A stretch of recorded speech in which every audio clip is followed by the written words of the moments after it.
আমাদের প্রিয় হাদিস শরীফ ইসলামের নামে ৭৩টা দল হবে, ৭২টা দল বিনা হিসাবে জান্নাতে। কার হাদিস শরীফ?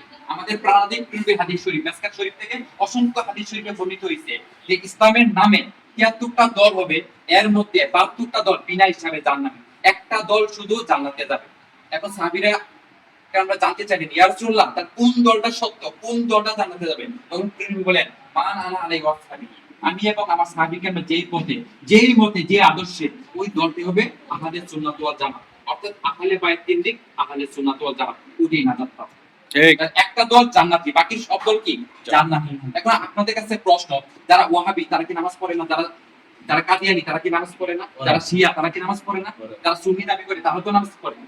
তাহলে সবাই নামাজ রোজা পড়ে, সবাই বলতেছে রোজা রাখতে হবে। কেউ কি বলছে রোজা রাখতে হবে না? কেউ কি বলছে নামাজ পড়তে হবে না, হজ করতে হবে না, যাকাত দিতে হবে না?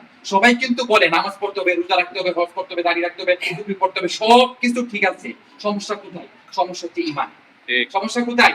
ঈমানে। দেখবেন ঈমানদার দাবি করতেছে, নামাজ পড়তেছে, আবার বলতেছে নবী আমাদের মতোই। দেখেন আপনি চিনবেন কিভাবে? দেখেন আবু জাহেলটা কিন্তু প্রিয় নবীকে আলামিন বলতো। আমরা জানি না? আমরা সবাই জানি, বই পুস্তকে পড়ে আসছি যে প্রিয় নবীকে আলামিন কে বলতো? কাফেররা বলতো, কাফেররা। আলামিন বলার পরেও ঈমান আনে নাই। কি হিসাবে? আল্লাহ রাসূল হিসাবে, আল্লাহর নূর হিসাবে, আল্লাহর হাবিব হিসাবে ঈমান আনে নাই। শেষ নবী হিসাবে ঈমান আনে নাই। এই কারণে তারা কাফেরই রয়ে গেল। আবু জাহেল তার দৃষ্টান্ত, আবু জাহেল তার প্রমাণ, ঠিক কিনা? আবু জাহেল প্রিয় নবী কি বাহ্যিকভাবে প্রিয় নবীর চাচা, বাহ্যিকভাবে কি প্রিয় নবীর চাচা, কিন্তু যখন প্রিয় নবী বললেন আমি আল্লাহর রাসূল, আমাকে আল্লাহ রাসূল হিসেবে বিশ্বাস করেন, তখন আবু জাহেল কি বলল? আমি তোমাকে বাতিজা হিসেবে মানি, ইবনে আব্দুল্লাহ হিসেবে মানি, নাউজুবিল্লাহ, কিন্তু আল্লাহ রাসূল হিসেবে মানি না। এখনো বর্তমান সময়েও আবু জাহেলের অনুসারী এখনো আছে।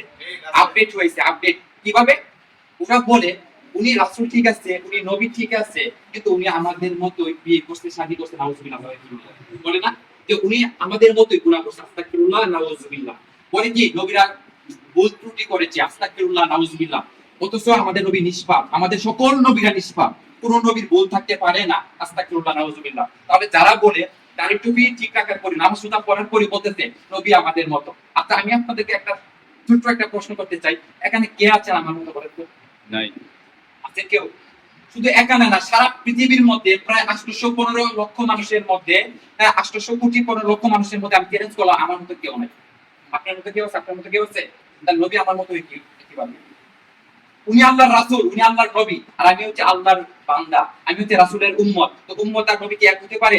উম্মত আল্লাহর বান্দা আর রাসূল কি এক হতে পারে? তাহলে বোঝা যাচ্ছে যারা দাড়ি টুপি রেখে বলতেছে নবী আমাদের মতোই, তাহলে বোঝা গেছে কি তারা বাটপার, তারা আবু জাহেলের অনুসারী, তারা কোনো ঈমানদার হতে পারে নাই। আর সাহাবী কেরামরা কিভাবে ঈমান রেখেছেন আপনারা বলেন? সাহাবী কেরামরা কি বলতেন? ইয়া রাসূলুল্লাহ। দেখেন সাহাবী কেরামরা কি বলতেন? ইয়া রাসূল আল্লাহ। দেখেন লা ইলাহা ইল্লাল্লাহু মুহাম্মাদুর রাসূলুল্লাহ সাল্লাল্লাহু আলাইহি ওয়াসাল্লাম। দেখেন রাসূল আল্লাহ বলছেন, কলেমার মধ্যে কি বলছি? রাসূল আল্লাহ, যেখানে রাসূল সেখানে আল্লাহ। আর ওরা বলতেছে না না না, আল্লাহকে ডাকলে হবে, রাসূলকে ডাকার দরকার নেই, বলে না? এখনো আমাদের সমাজে আছে যে আল্লাহকে ডাকলে হবে, রাসূলকে এত ডাকার দরকার নেই, এত ভালোবাসার দরকার নেই। অথচ আল্লাহ বলতেছে রাসূল আল্লাহ, কলেমার শেষ তো আছে রাসূল আল্লাহ, যেখানে আল্লাহ সেখানে রাসূল, যেখানে রাসূল সেখানে আল্লাহ। এর বাস্তব প্রমাণ হচ্ছে আযান। প্রথমে কার নাম? প্রথমে আল্লাহ তাআলার নাম, এরপরে কার নাম? প্রিয় নবীর নাম না? আযানের মধ্যে কি আপনি বাদ দিতে পারবেন প্রিয় নবীকে? তাহলে যেখানে আল্লাহ সেখানে রাসূল, যেখানে রাসূল সেখানে আল্লাহ। এই কারণে বলা হচ্ছে সূরা মাইদা আয়াত নাম্বার 15, কাজ্জাতুম মিনাল্লাহি নূর ওয়া কিতাবুম মুবিন, আমি আমার প্রত্যক্ষ নূর প্রেরণ করেছি তোমাদের কাছে। কি দিয়ে? ওয়া কিতাবুম মুবিন, কিতাব দিয়ে। তাহলে বোঝা গেছে প্রিয় নবী আমাদের মত নয়, প্রিয় নবী আল্লাহ তাআলার নূর। কার ঘোষণা? সূরা মাইদা আয়াত নাম্বার 15, আল্লাহ তাআলা স্পষ্ট জানিয়ে দিয়েছেন ওয়া মা আরসালনাকা ইল্লা রাহমাতাল লিল আলামিন। সূরা আল আম্বিয়া 107 নম্বর আয়াত শরীফ, ওয়া মা আরসালনাকা, আমি প্রেরণ করছি আমার হাবিবকে, আমার রাসূলকে কি? রাহমাতাল লিল আলামিন, সবার জন্য রহমত হিসাবে। তাহলে কি হিসাবে? রহমত হিসাবে। যদি আমি নিজেকে ঈমানদার দাবি করতে চাই, যদি আমি নিজেকে আল্লাহ রাসূলের আপন দাবি করতে চাই, তাহলে আগে আমার ঈমান সঠিক করতে হবে। ঈমানে ভেজাল থাকলে আমল কাজ হবে না। তার বাস্তব প্রমাণ শয়তান ইবলিস 9.5 লক্ষ বছর ইবাদত করেছে। দুনিয়ার এমন কোনো জায়গা নেই যেখানে শয়তানের সিজদা পড়ে নাই। দুনিয়ার এমন কোনো জায়গা নেই যেখানে ইবলিসের সিজদা পড়ে নাই।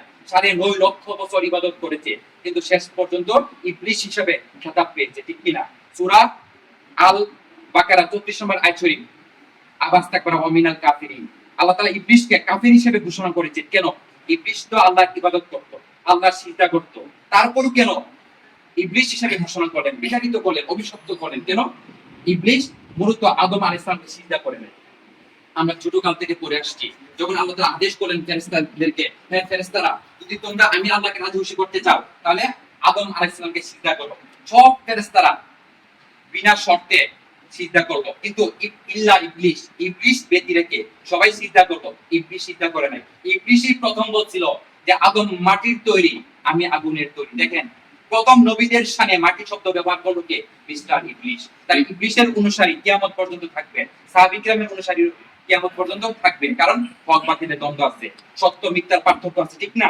সত্যের দল, মিথ্যার দল, দুইটা দল কিয়ামত পর্যন্ত থাকবে। কয়টা দল? দুইটা দল, একটা সত্যের দল, একটা মিথ্যার দল। তার সত্যের দল কারা? নবী রাসূল, সাহাবায়ে কিরাম, আহলে বাইত, আউলিয়া কিরাম। আর মিথ্যার দল কারা? নমরুদ, ফিরআউন, আবু জাহেল, মুয়াবিয়া, এই দলটা হচ্ছে কি? মিথ্যার দল। তাহলে আমরা ইমানদার হিসেবে আমরা সত্যের দল থাকতে চাই, আমরা ঈমান নিয়ে দুনিয়া থেকে যেতে চাই। আমরা অবশ্যই আমাদের আমল লাগবে, অবশ্যই আমল করতে হবে একটি, কারণ আমরা ইমানদার। ইমানদারের জন্য আমল, মানে বোঝা গেল আমলের মাধ্যমে আত্মা শুদ্ধ হই না, শুদ্ধ আত্মার উন্নতির জন্য রমজান। ঠিক, শুদ্ধ যাদের আত্মা শুদ্ধ, মানে যারা ইমানদার, তাদের জন্য কি? রমজান, নামাজ, রোজা, হজ, যাকাত। তাহলে যাদের আত্মা অশুদ্ধ, তারা যতই রোজা রাখুক আত্মা শুদ্ধ হবে না। আত্মা শুদ্ধ হয় একমাত্র ইমানের মাধ্যমে, কলেমার মাধ্যমে। যেদিন আমরা মনে প্রাণে কলেমা পড়েছি, সেদিন থেকে আমাদের আত্মা শুদ্ধ হয়ে গেছে। এখন আমল করবো কিসের জন্য? আমল করবো আত্মাটাকে আরো উন্নত করার জন্য। 10 তলা করার জন্য আগে কি লাগবে? একটা তলা লাগবে না? বেসমেন্ট লাগবে না? একটা বেসমেন্ট ছাড়া কি আপনি 10 তলা করতে পারবেন? আগে ঈমান, তারপর যত আমল করবেন তত আপনার স্তর আল্লাহ তাআলা দরবারে তত পড়ে যাবে। তাহলে বুঝতে পারলাম, কোন আমলের মাধ্যমে আত্মা শুদ্ধ হই না। রমজান আত্মশুদ্ধির মাস নয়, রমজান শুদ্ধ আত্মার উন্নতির মাস, ঈমানি শুদ্ধ আত্মার উন্নতির মাস। এই শিক্ষাটাই বর্তমান সময়ে যিনি তুলে ধরেছেন, উনি হচ্ছে বিশ্ব সুন্নি আন্দোলনের প্রতিষ্ঠাতা, বিশ্ব ইনসানিয়ত বিপ্লবের তিনি সম্মানিত প্রবর্তক আল্লামা ইমাম ভাই। আমি এই যে আপনার দিশাগুলো বললাম, আপনারা চাইলে ফেসবুকে ওনার বক্তব্য শুনতে পারবেন, যে আল্লামা ইমাম ভাই লিখলে চলে আসবে ফেসবুক, ওয়ার্ল্ড সুন্নি মুভমেন্ট, ওয়ার্ল্ড হিউম্যানিটি রেভলিউশন। যেহেতু সময় সংক্ষিপ্ত, তো আমরা এখানে শেষ করলাম। আসসালামু আলাইকুম।